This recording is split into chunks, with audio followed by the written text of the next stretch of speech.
Bonjour à tous et à toutes. J'ai souvent des personnes qui viennent me consulter pour me demander de les accompagner à se libérer d'addiction. Alors, ce qui est drôle là-dedans, ou pas, c'est qu'on est tous et toutes concernés et à différents moments de la vie. On subit l'attachement à un produit, un comportement. C'est plus fort que nous. Cette envie irrépressible de faire ou de consommer quelque chose qui a pour effet une perte de notre liberté d'action, une dégradation de la santé psychique, physique ou financière. Il existe différentes addictions. Le tabac, bien sûr, l'alcool, les drogues, la nourriture, le jeu, les achats, l'autre, etc. Et se libérer, changer, c'est pas facile. Des centres d'accompagnement spécialisés existent bien sûr, ainsi que des techniques comme celles que j'utilise, l'hypnose, la PNL, le coaching, mais il y en a d'autres et des gens investis, heureusement, pour aider ceux qui en ont besoin.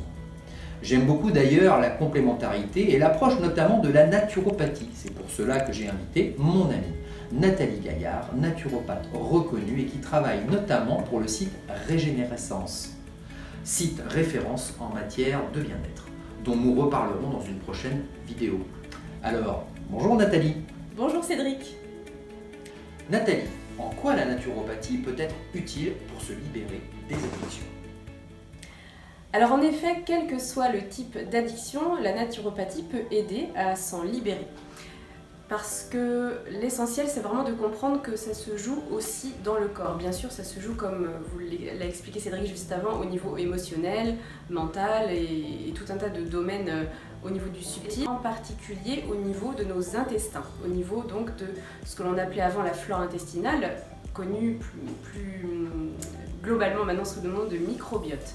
Le microbiote intestinal, c'est l'ensemble de tous les micro-organismes qui gèrent nos émotions. Ainsi, quand on va avoir un microbiote déséquilibré à cause d'une alimentation qui est également déséquilibrée, on va pouvoir ressentir un manque de motivation, de la tristesse, ça peut aller même parfois jusqu'à de la dépression et les dépendances peuvent en découler. Donc en faisant bien sûr attention à son alimentation, à ce que l'on donne en tant que nourriture physique à son corps, mais également tout ce qui va être nourriture, je dirais, énergétique, émotionnelle. Ça, on peut l'avoir par le mouvement. Donc en naturopathie, on va aider le corps à retrouver de la vitalité, à retrouver du mouvement, en mettant du mouvement dans les fluides, en particulier la lymphe qui est un liquide dans lequel baignent nos cellules, et c'est également le liquide qui contient toutes les toxines, tous les déchets de l'organisme. Donc les déchets physiques, physiologiques, mais également les déchets émotionnels.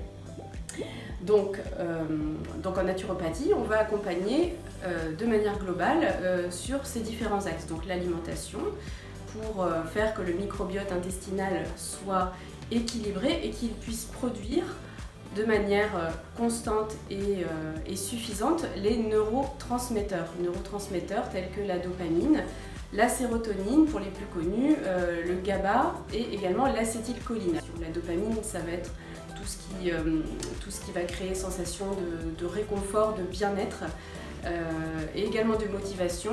Et la sérotonine, elle est impliquée dans ce qui va nous mettre de bonne humeur, c'est la joie. Voilà, la joie de vivre va être vraiment représentée par ce neurotransmetteur. Donc comme je vous le disais au début, si le microbiote intestinal est déséquilibré, si, entre guillemets, pour simplifier, votre intestin est rempli de mauvaises bactéries, les neurotransmetteurs ne sont pas produits de manière suffisante et adéquate, et c'est là qu'on peut voir apparaître des problèmes également d'addiction. La respiration qui va permettre de gérer le stress, une bonne circulation des toxines, puisqu'on élimine aussi des toxines à travers les poumons, à travers la respiration. Quand on se libère d'addiction à une substance, par exemple au tabac ou à l'alcool, ce qu'il est important de faire ensuite ou pendant, c'est de se détoxifier, c'est de mettre en place éventuellement un programme de détox, vraiment de détoxification physique de l'organisme pour que le corps oublie. Également, d'un point de vue physiologique, les substances pour lesquelles il a eu une addiction à un moment donné. Donc ça peut être nettoyer les poumons, ça peut être nettoyer le foie, nettoyer la lymphe, comme on l'a vu, comme on vient juste de le voir. Me revoilà. Alors, en conclusion, Nathalie? Eh bien, en conclusion, Cédric, ce qu'on peut dire, c'est que déjà se libérer d'une addiction, quelle qu'elle soit, ce n'est pas facile. Ça demande de l'engagement, ça demande de la sincérité, voilà. Du courage également. Et surtout, ce qu'il est important de comprendre, c'est vraiment une approche globale et complète qu'il faut avoir pour se libérer de vos addictions de manière définitive. En tout cas, c'est ce que je pense. Super. Voilà. Eh ben, merci beaucoup Nathalie. Merci à toi Cédric. Merci. Et si vous désirez en savoir plus, à la fin de cette vidéo, vous aurez un lien pour éventuellement vous adresser à Nathalie si vous le souhaitez, pour avoir plus d'informations. Et puis vous avez aussi également mon contact. Donc si vous avez des questions, que vous avez une addiction, comme beaucoup d'autres personnes, et que vous cherchez à vous en libérer, on est là pour vous aider. Voilà. Allez, à bientôt. Bonne journée.